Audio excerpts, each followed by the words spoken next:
Think you know the world around you? Think again. Welcome to SciFact Info. The first motion picture wasn't born in a Hollywood studio. It came from a horse race. By the mid-1800s, humanity had already mastered photography, projection, and the concept of motion. But no one had put them all together. Then came Edward Muybridge, an eccentric English photographer with a knack for big ideas. In 1878, he set up 24 cameras along a racetrack, each connected to tripwires triggered by a galloping horse. The goal? Settle a burning debate.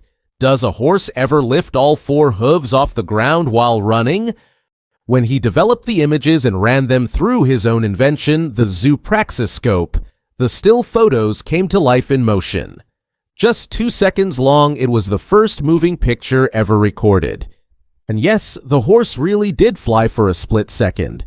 That tiny clip wasn't just an answer to a question, it was the birth of cinema. Ever been sold a bridge? In the early 1900s, George C. Parker sold the Brooklyn Bridge multiple times to unsuspecting victims, convincing them they could own it and charge tolls. He didn't stop there. He also sold the Statue of Liberty and Madison Square Garden. People believed him, showing how easily a scam could take hold in the past. Imagine someone telling you they own the Eiffel Tower today. Funny, but true. This all led to the phrase, "I've got a bridge to sell you." William Howard Taft, or Big Bill as he was sometimes known, was the heaviest president in U.S. history, topping the scale at over 350 pounds, 159 kilograms. But did you know that he once got stuck in the bathtub at the White House? The staff had to rescue him, and according to some stories, it took 4 big, strong men and a lot of butter to get him back out. Subsequently, the White House ordered an enormous custom-made tub that could comfortably hold 4 grown men. Taft took the incident in good humor, joking about it for years, showing us that sometimes history can really make a splash. In 1946, the Soviets pulled off one of the most brilliant spy tricks of the Cold War. They presented the U.S. ambassador in Moscow with a beautifully carved wooden replica of the Great Seal of the United States. The gift looked innocent, patriotic even. It hung in his office for years. But hidden inside was no ordinary bug. It was a passive listening device, later nicknamed the Thing. Unlike traditional microphones, it had no batteries or wires. Instead, it was activated by a beam of radio waves from outside the embassy. Whenever the Soviets wanted to listen, they simply directed the signal at the seal, which would then transmit conversations from inside the ambassador's office.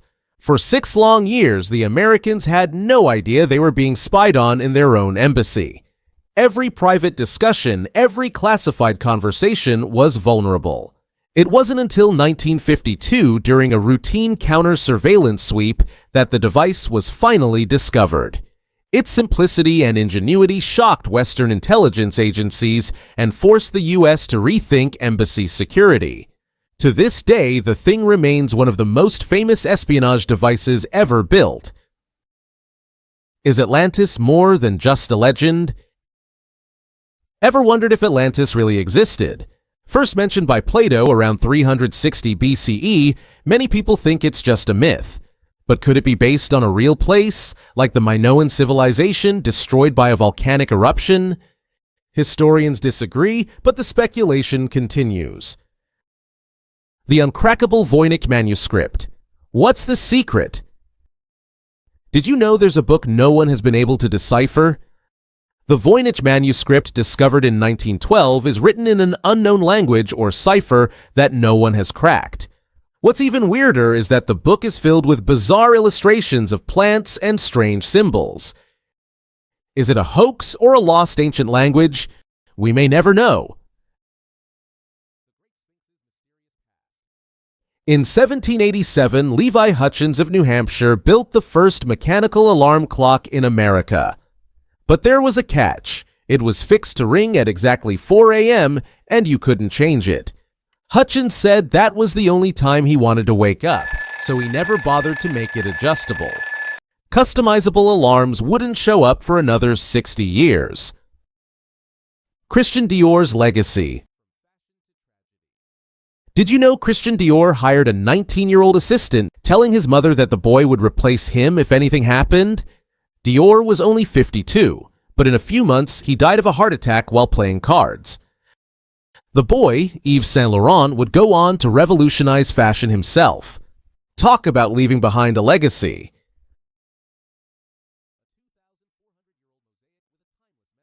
Archaeologists uncovered a stunning 2,400-year-old mosaic in Turkey in 2012.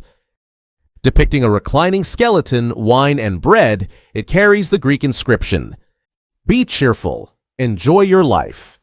It's a message from the past that still speaks to us today. Found in a villa's dining room, where Roman elites celebrated life, even in the afterlife. Laughing gas, from party trick to medical revolution. In the Victorian era, it was the life of the party. But one dentist, Horace Wells, noticed something unusual. When a man under the gas was injured, he didn't feel a thing. This sparked the invention of anesthesia, changing surgery forever. What started as a fun party trick saved countless lives. Einstein and Chaplin. Did you know Albert Einstein once met Charlie Chaplin? At the premiere of City Lights, they had a hilarious conversation. Einstein said, "What I most admire about your art is your universality. You don't say a word, but the world understands you." Chaplin replied, "True, but your glory is even greater. The whole world admires you, even though they don't understand a word of what you say." Did you know the word gadget originated with sailors in the Victorian era? Sailors would use the term to describe any small tool they didn't know the name of, whether it was a hook, hinge, or anything else. Over time, the term stuck, and now we use gadget to refer to any cool modern piece of technology, like your phone or headphones. Did you know that sideburns were named after a Civil War general? In the 1860s, General Ambrose Burnside became famous not just for his military strategies, but for his distinctive facial hair, thick strips running down his cheeks and connecting to his mustache. His style became so popular that over time, it evolved into the term sideburns. Maria Theresa, the mother who ruled an empire. Did you know Empress Maria Theresa of Austria had 16 children, including 2 emperors and 3 queens? Despite her massive family, she was one of the happiest mothers in history. Her children would go on to rule Europe, making her the matriarch of several powerful nations. Deep in the deserts of Saudi Arabia lies a rock that looks like it shouldn't exist. It's called the Al-Nasla Rock, and it appears as if some giant hand sliced it perfectly in half with a blade of light. The cut is so straight, so clean, that people compare it to a laser beam. Each half balances neatly on its own small pedestal, defying time and weather for more than 4,000 years. Scientists suggest natural forces, wind erosion, earthquakes, or shifting ground may explain it, but none of those theories fully account for the precision. That's why the mystery lingers. Was it carved by nature's hand, or could it be evidence of lost technology from an ancient world we barely understand? Standing before it, you can't help but feel it's more than just a rock. It's a question carved in stone, and so far, no one has the answer. Victorian teacups. Did you know Victorian men used special teacups with mustache guards? These cups had raised lips or shelves to keep their mustaches dry while sipping tea. In an era when a stylish mustache was a man's pride, this quirky invention kept the gentlemen from getting their facial hair wet. Talk about an obsession with grooming. Frog-preserved milk, a strange Russian tradition. Did you know that Russian and Finnish families used to preserve milk by tossing live frogs into the bucket? It turns out frog skin secretes natural antibiotics that prevent milk from spoiling. No refrigeration needed. Would you be brave enough to try frog-preserved milk? Meet Erich Hartmann, the most lethal fighter ace in human history. This World War II Luftwaffe pilot shot down 352 enemy aircraft. And no, that's not a typo. He flew 1,404 combat missions, downed 345 Soviet planes, and walked away from 16 crash landings. They called him the Black Devil, and Soviet pilots were ordered to avoid him at all costs. After the war, he was captured and spent 10 brutal years in Soviet prison camps, only to return and serve again, this time in West Germany's Air Force. The man couldn't stop flying, and history still hasn't caught up to his kill count.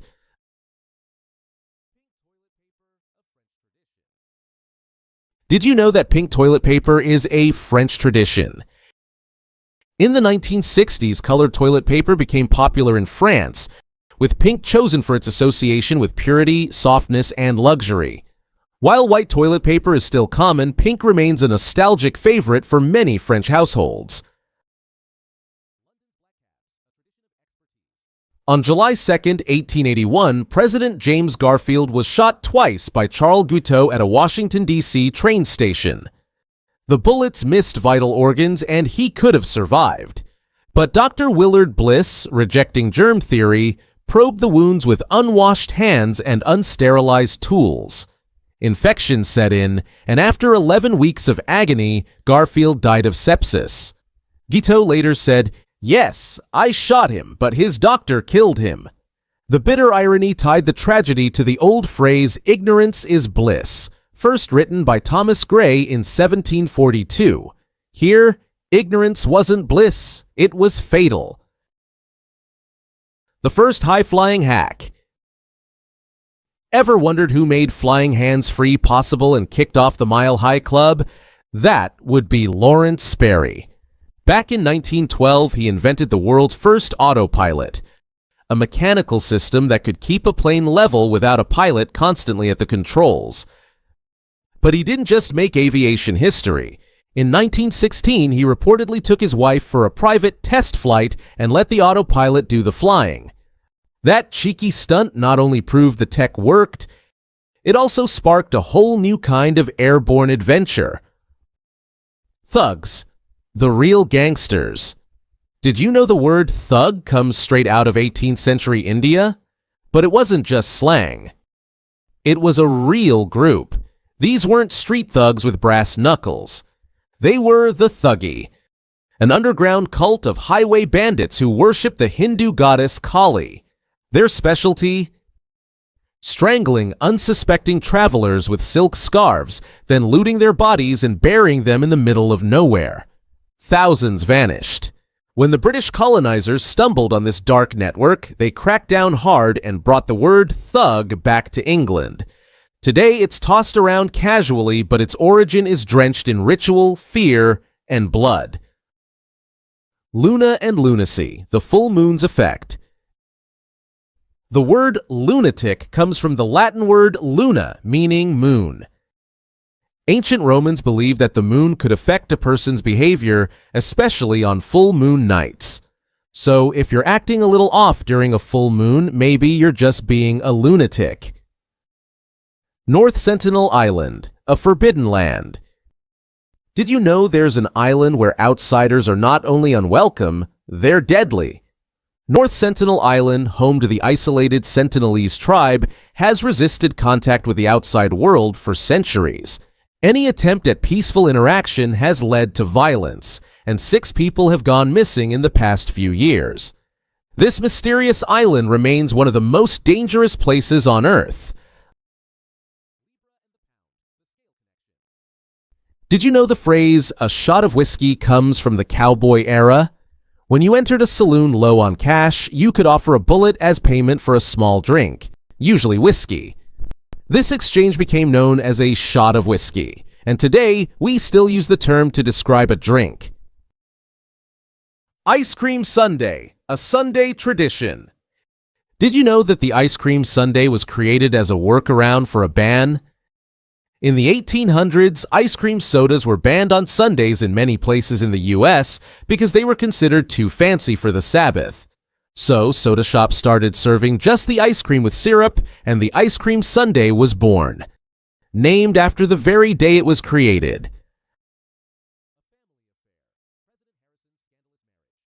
After President Benjamin Harrison's wife passed away, he remarried his late wife's niece, who was 25 years younger than him.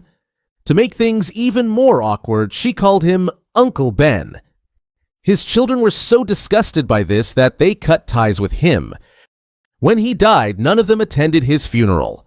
Now that's family drama at its peak. Ever heard of a town crier? Before social media, newspapers, or even radios, there was the town crier. In 19th century villages, this guy was the news feed. Dressed in a flashy coat, bell in hand, he'd walk the streets shouting headlines like, "Hear ye, hear ye!" But he wasn't just announcing royal decrees or taxes. Oh no, he spilled the town's secrets too. From who got arrested to who ran off with someone else's wife, this man was a walking, shouting gossip column. And since most people couldn't read, the crier's word was gospel.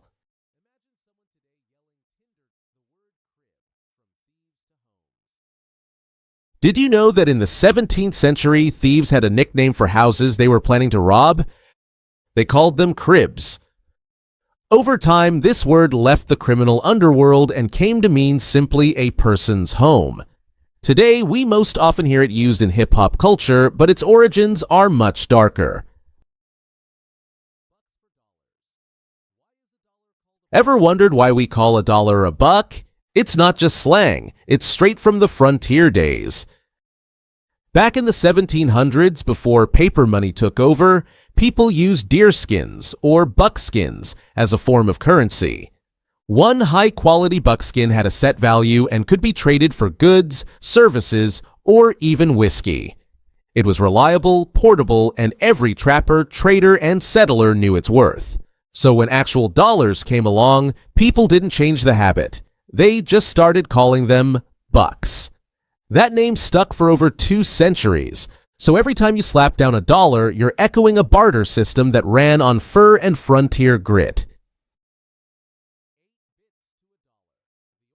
Did you know the phrase, "Bob's your uncle," comes from a British Prime Minister? In 1887, British Prime Minister Robert Gascoigne Cecil, the 3rd Marquess of Salisbury, appointed his nephew, Arthur Balfour, as Chief Secretary for Ireland. This act of nepotism was extremely unpopular. Balfour, a man disliked by Michael Davitt, was a fierce opponent of Irish nationalism in all its forms.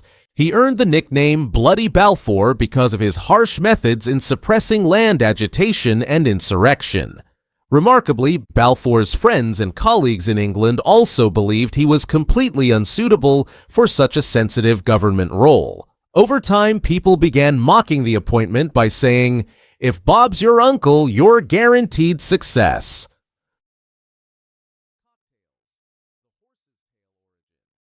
Did you know that the term cocktail originally referred to a horse? In the 18th century, horses with their tails raised like a rooster's were considered mixed breed, just like a mixed drink. This is where the term cocktail came from. The word then evolved to describe mixed drinks, and now it's a staple in every bar.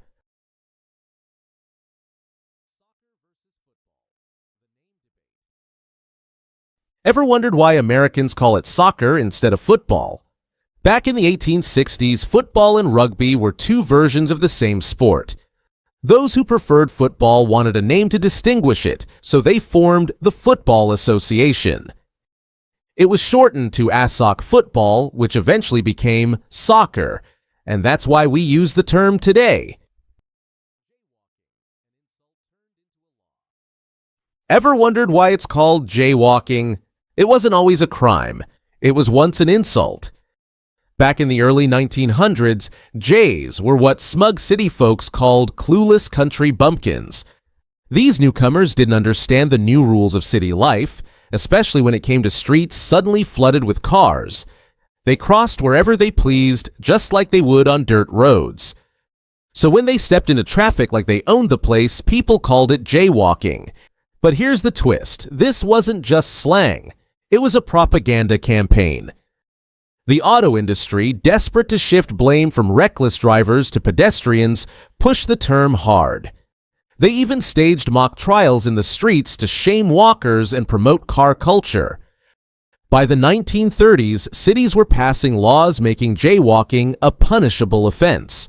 So next time you sneak across the road, remember, you're not just breaking a rule.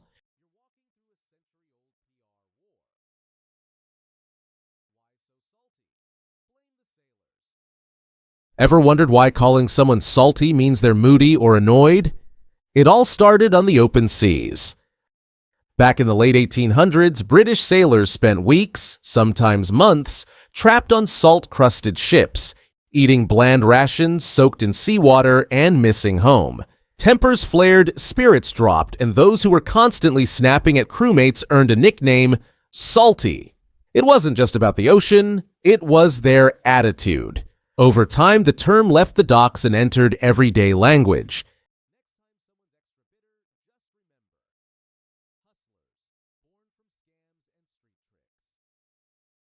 Ever wondered where the word hustler really comes from? In 17th century England, it wasn't a badge of ambition, it was a warning sign. Hustlers were smooth-talking con artists who prowled public markets, playing rigged games, selling fake cures, or staging distractions while their partners picked your pockets. Their goal? Separate you from your money fast. Over time, hustler evolved from swindler to go-getter, but make no mistake, its roots are pure deception. What we now call grind used to be a grift.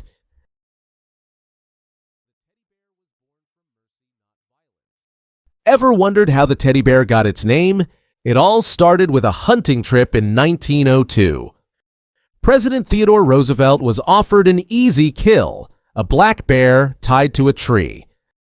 But Roosevelt said no. He refused to shoot a helpless animal, calling it unsportsmanlike. The story made headlines. A New York toy shop seized the moment, creating a plush bear and naming it Teddy's Bear. It wasn't just a hit, it sparked a global obsession. What began as an act of compassion turned into one of the most iconic toys in history. Did you know one of the greatest breakthroughs in medicine started as a total fluke? In 1895, German physicist Wilhelm Röntgen was just messing around with cathode ray tubes in a dark lab when he noticed something bizarre, a fluorescent glow coming from a screen nearby. That glow? It was caused by invisible rays that could pass through solid objects. When he placed his hand in front of it, the bones showed up like a ghostly skeleton. He had accidentally discovered X-rays. Within weeks, doctors were using it to peer inside the human body without cutting it open. Surgery, diagnosis, and modern medicine were never the same again, all thanks to an unintended glow in a dark room. Ever wonder why we say stinking rich? It's darker than you think. Back in Victorian times, the ultra-wealthy feared one thing more than death: being buried alive. So instead of going underground like everyone else, they paid for fancy above-ground tombs, sealed tight, or so they thought. But as their bodies decomposed, the gas buildup turned those stone chambers into pressure cookers of rot. The stench? Unbearable. Locals started calling them the stinking rich, because their wealth couldn't stop their corpses from reeking. So yeah, next time you hear that phrase, just picture a marble coffin leaking millionaire fumes. British tanks once wore an unusual disguise: pink paint. During World War II, in the North African desert, the British Army discovered that tanks painted in bright desert pink actually blended better with the sandy landscape than the usual greens or browns. From a distance under the blazing sun, the pale pink hue made armored vehicles nearly vanish against the horizon. The color became officially known as Desert Pink and was used by British forces in the Middle East, including in the Gulf War decades later. It wasn't just about camouflage, though. It was about survival. In open desert terrain, a tank that could disappear into the dunes had a chance to strike first and catch the enemy by surprise. It sounds almost absurd, pink tanks rolling across the desert, but the strategy worked.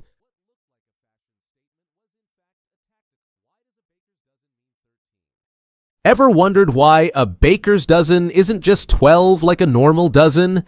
It's because in Old England, bakers were terrified of getting fined, or worse, for shortchanging customers. Back in the 13th century, strict laws punished short weight. If a baker sold underweight bread, they could be hit with harsh penalties or even tossed in jail. So, to play it safe and keep the king's inspectors off their backs, they started tossing in a bonus loaf. Not generosity, just survival. 13 instead of 12.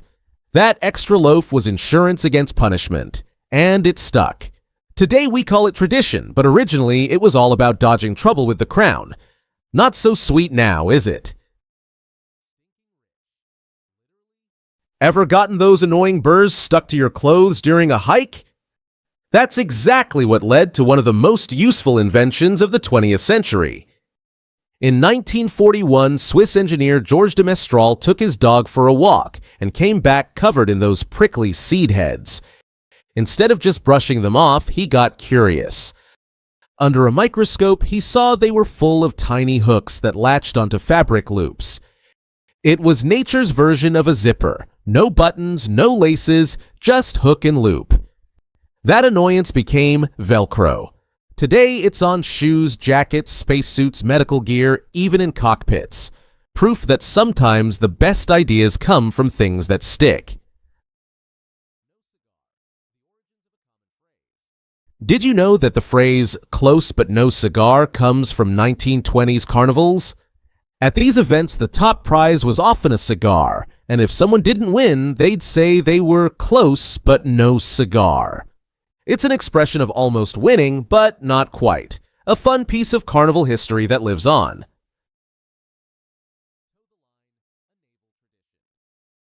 Ever wondered where the phrase "toe the line" comes from? Back in the 1700s, British sailors were inspected daily. They had to line up with their toes touching a seam on the deck. This was called towing the line, and over time the phrase evolved to mean following orders or conforming to expectations.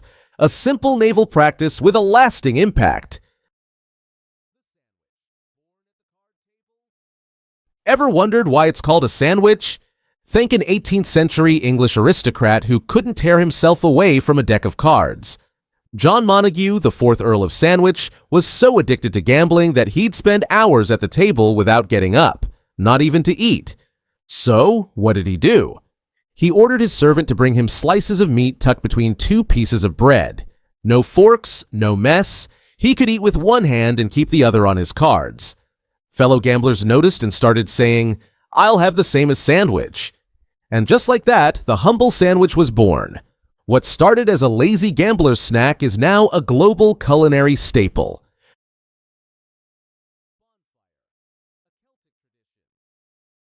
Ever wondered why we call it a bonfire?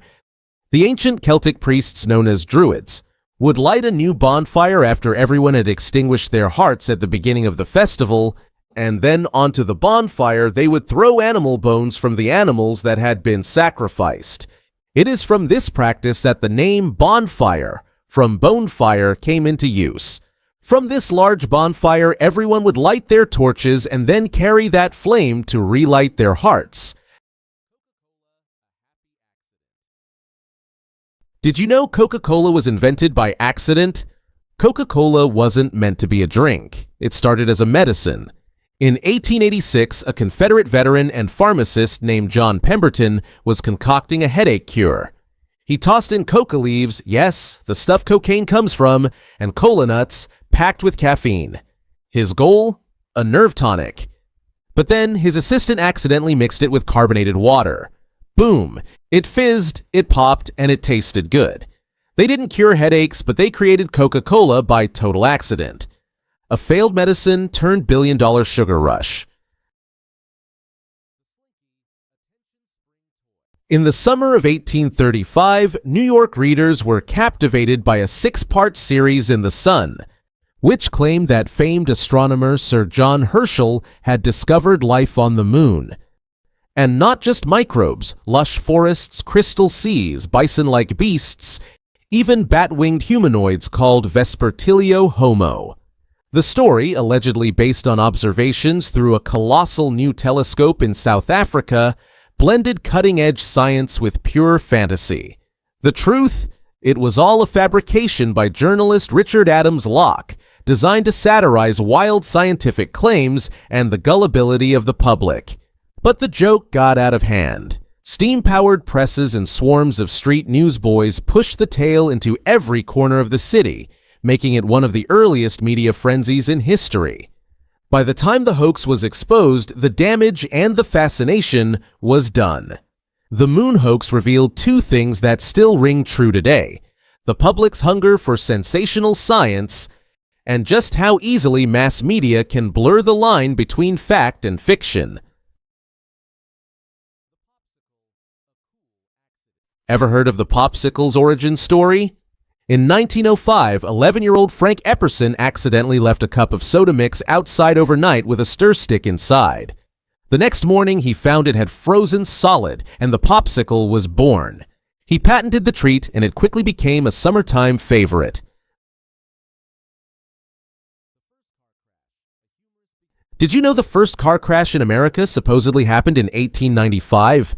In Ohio, there were only 2 cars on the road at the time, one of which, driven by James William Lambert, collided with the other after running over tree roots. The best part? Neither driver was injured. It's a humorous reminder of how far cars and crashes have come since then. Did you know a human sundial can be used to tell time? This fun and interactive sundial requires a person to stand on a marked central point and observe where their shadow falls across hour lines on the ground. The shadow moves with the sun, telling the time, just like ancient sundials, but with a human twist.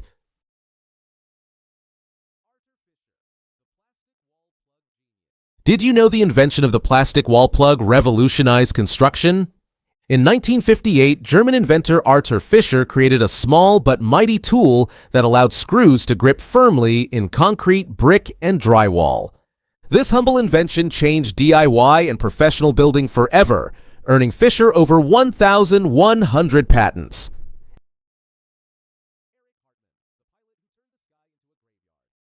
Ever wondered where the word attic comes from? It's named after the region of Attica, just outside Athens, where buildings often had a decorative upper room. This architectural feature gave us the name for the room above your house, your attic. In an era where families often hung gold stars in their windows to mourn fallen sons, this woman's home stood out for a reason no one expected. All 8 of her boys returned home. No medals could capture that kind of relief. No headline could do that reunion justice. This mother's story barely made a ripple. Yet it's every bit as extraordinary. Her sons served across different branches, in different theaters, from the Pacific to Europe.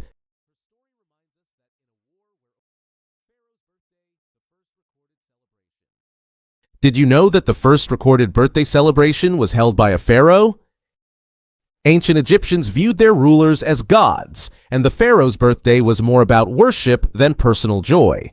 It's believed that the pharaoh himself would celebrate with grand events, marking the first ever documented birthday celebration in history.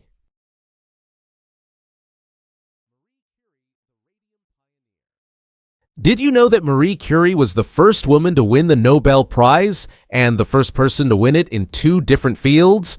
Her groundbreaking research on radiation led to the discovery of radium and polonium, and during World War I, she developed mobile X-ray units to treat soldiers. Unfortunately, her constant exposure to radiation led to her untimely death, but her contributions to science continue to inspire.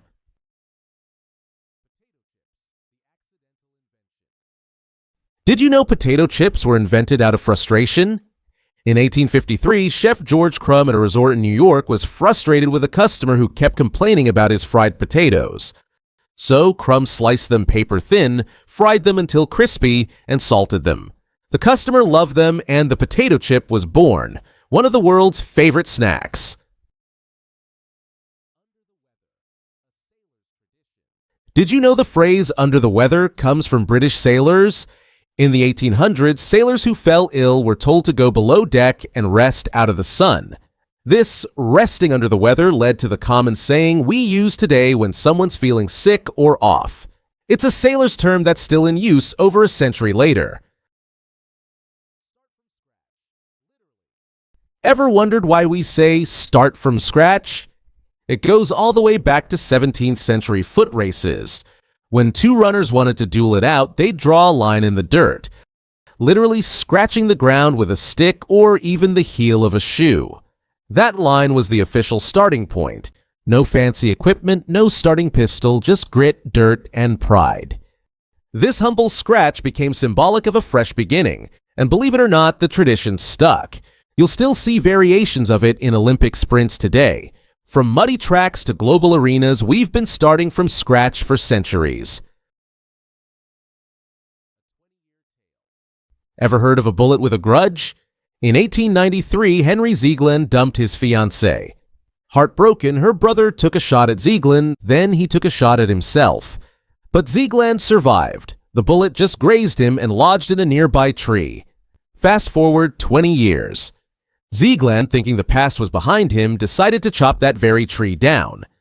When an axe couldn't do the job, he used dynamite. Boom. The explosion launched the forgotten bullet straight into his head, killing him instantly. Same bullet, same spot. 2 decades later. Fate doesn't forget. Ever wondered how an entire advanced civilization could just vanish without a clear reason? The Indus Valley Civilization, thriving between 3300 and 1300 BCE, was centuries ahead of its time. We're talking grid-like cities, underground sewage, standardized weights, and international trade stretching to Mesopotamia. But here's the kicker. No one can read their writing. Not a single sentence has been decoded. It's a script that's mocked every attempt to crack it. And as for their sudden disappearance, total mystery. Maybe climate change dried up their rivers. Maybe invaders wiped them out. Or maybe they just walked away. We still don't know. A lost world hiding in plain sight. Did you know that Violet Jessup survived 3 major shipwrecks? In 1912, she was on the Titanic when it sank after hitting an iceberg, and she survived. A few years later, in 1916, she was on the Britannic when it hit a mine and sank, and she survived again. Lastly, she was on the Olympic when it collided with another ship, and guess what? She survived yet again. Talk about a woman with 9 lives.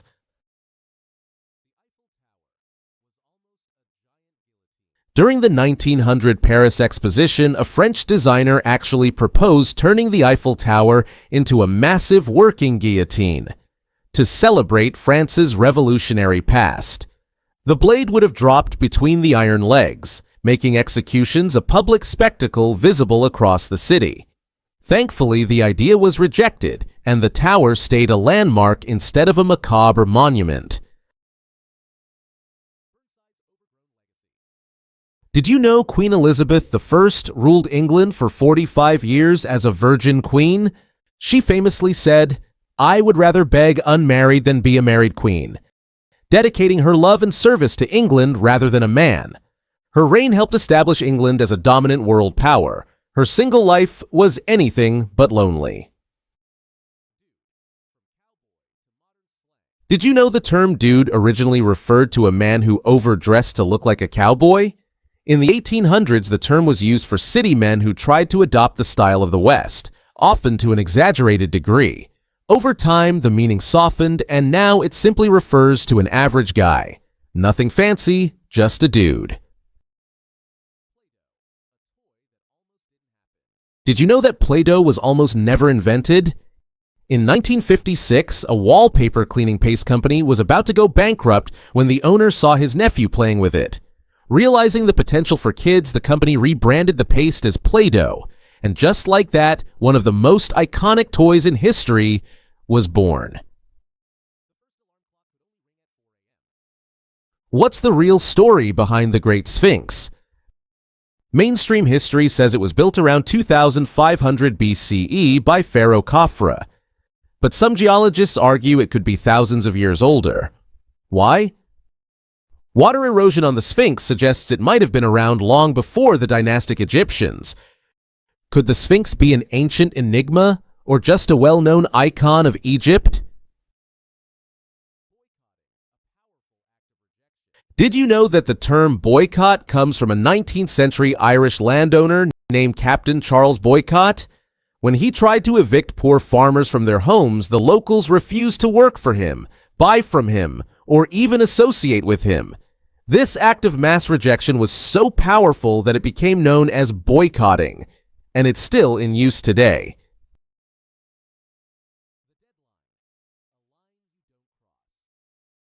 Did you know that the term deadline comes from the Civil War? Prisoners at the camp would be shot if they crossed a specific line drawn in the dirt. That line was known as the deadline. Today, we use it to refer to the time limit you have to meet for a task, though thankfully there's no risk of getting shot for missing it. Did you know a woman discovered CO2's ability to trap heat long before global warming became a hot topic? In 1856, scientist Eunice Foote realized that CO2 could contribute to the warming of the Earth. But because she was a woman, her groundbreaking work was ignored, and her discovery was later attributed to others. It's a harsh reminder of how society overlooked women's contributions in science. Ever wondered where the word goth comes from? During the Victorian era, people became fascinated with death, cemeteries, and eerie stories. Writers like Mary Shelley and Edgar Allan Poe created a dark, brooding atmosphere full of ghosts and gloom, which became known as Gothic. This influence is where the term goth comes from, and it's still alive in modern subcultures. Ever wondered about the fate of the Roanoke colony? In 1587, over 100 English settlers mysteriously disappeared from Roanoke Island, with nothing but the word Croatoan carved into a post. Were they taken by native tribes, did they starve, or is there something we still don't know? The mystery remains unsolved, but theories abound. One thing's for sure, it's one of history's biggest disappearances.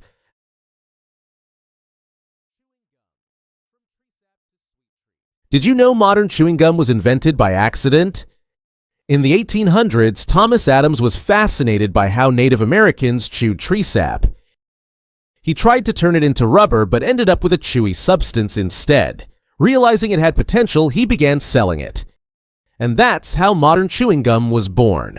Who knew tree sap could be so sweet? Did you know the phrase "fly off the handle" comes from lumberjacks in the 1800s?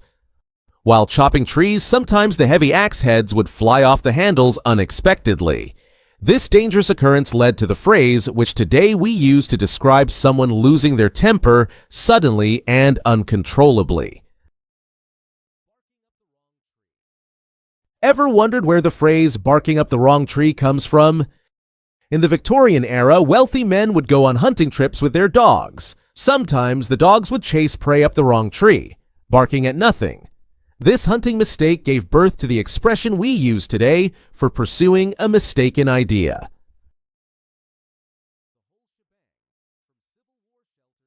Did you know that the whole shebang originated during the American Civil War? Soldiers were ordered to build shelters to house large amounts of supplies, which were called shebangs. Over time, the term expanded to mean everything in one group, and now we use it to refer to the entire thing. Did you know the cowboy and Victorian eras happened at the same time? While the Victorians were all about industrial progress and class structure, the wild American West was flourishing with cowboys, gunfighters, and pioneers. Both eras shaped modern history, with the Victorian age influencing culture and the cowboys influencing America's frontier spirit. Did you know the slinky was invented by accident too? In 1943, American naval engineer Richard James was working with tension springs when one fell off a shelf and started walking across the floor. He realized it could be a toy, and along with his wife, they developed the Slinky, which became one of the most beloved toys in history. Did you know the Great Wall of China started being built when the Roman Empire was still around? And it wasn't finished until the first English colonists landed in America. While the Romans built their empire across Europe, the Chinese were constructing one of the most iconic structures in history, showing how two civilizations were evolving on opposite sides of the world. Did you know Oreo cookies were invented just 1 month before the Titanic sank? That's right. The world's favorite cookie made its debut in 1912, the same year the Titanic met its tragic fate. So, while the Titanic was heading to its doom, the Oreo was beginning its delicious journey into the hearts of cookie lovers around the world. Did you know samurai warriors were still fighting during the American Civil War? While the U.S. was embroiled in civil conflict, samurai were still waging battles in Japan, fighting to uphold their ancient traditions and honor.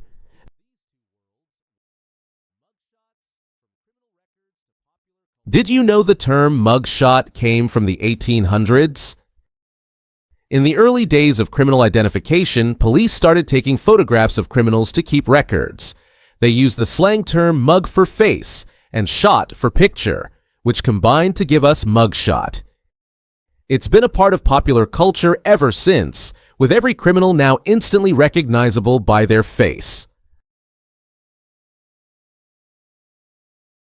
Was the universe built on 3, 6, and 9? Ever wondered why Nikola Tesla walked around buildings 3 times before entering? Or refused to stay in hotel rooms that weren't divisible by 3? It wasn't a quirk. He believed 3, 6, and 9 were the cosmic cheat codes, the keys to understanding the entire universe. Tesla called them the magnificence of creation. He saw math not just as numbers, but as the language of the universe itself. When you double most numbers, 1, 2, 4, 8, 7, 5, you get a looping pattern. But 3, 6, and 9? They don't follow the rules.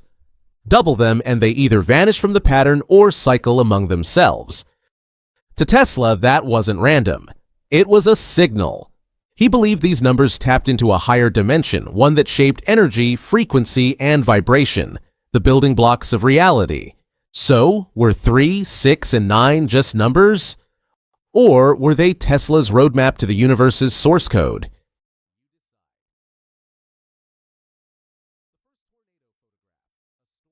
Did you know the oldest photograph of a tornado was taken in 1884? It's a historic image that captures the power of nature, showing a storm that occurred 141 years ago. This photograph was recently restored with artificial intelligence, giving us a glimpse of how the storm appeared in real time. It's an incredible preservation of history, showing the forces of nature like never before. Ever wondered why people say something costs just a bit? That phrase isn't random. It's left over from a time when money was literally chopped into pieces. Back in the early days of the American frontier, people used Spanish silver dollars, big heavy coins known as pieces of 8. Why 8? Because they were often cut into 8 wedge-shaped slices, or bits, to make smaller change. 1 bit was 1/8 of a dollar, 12.5 cents, so 2 bits made a quarter. This wasn't slang, it was survival economics in a world with no small coins.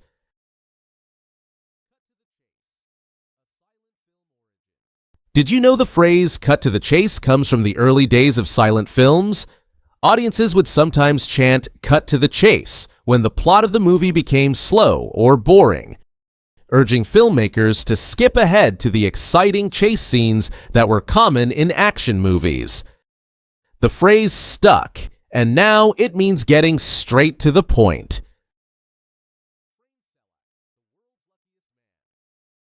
Did you know Frain Selak is considered the luckiest man in the world?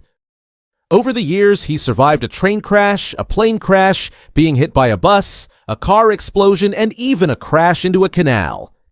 Each time escaping unharmed, and as if that wasn't enough, he went on to win over $1 million in the lottery. If that's not luck, what is?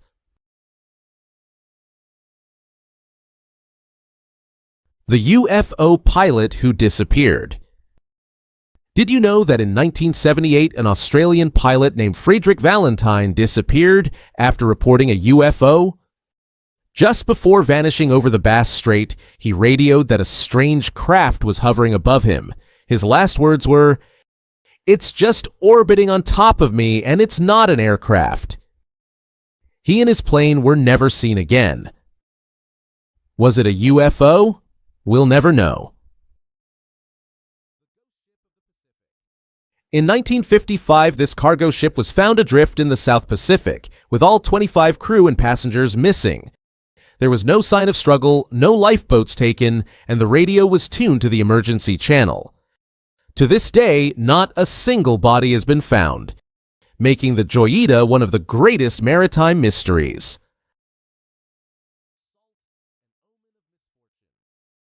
Did you know that spilling salt has long been seen as an omen of misfortune? Salt was incredibly valuable in ancient times, used to preserve food and ensure survival. In fact, Leonardo da Vinci's Last Supper depicts Judas with spilled salt in front of him, symbolizing betrayal.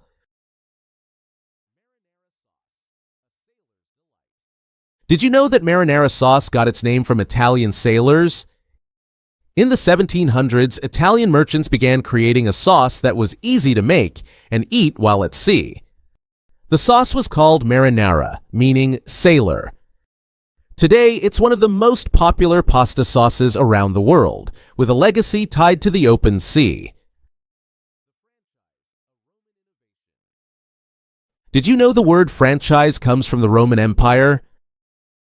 The Romans allowed conquered tribes to develop and manage parts of the empire in exchange for protection. One of these tribes, the Franks, controlled what is now France. This is where we get the term franchise, which now refers to a business model where independent owners operate under a larger brand. Under Roman rule, the Franks were seen as free people, and their name became associated with open speech.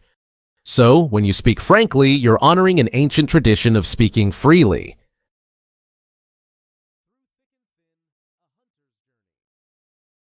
Did you know the phrase "through thick and thin" comes from 16th century England? Hunters had to track animals through all sorts of terrain, thick forests, open fields, and everything in between. No matter how tough the terrain, they had to stick with it. Today, it's used to describe loyalty and perseverance through hard times.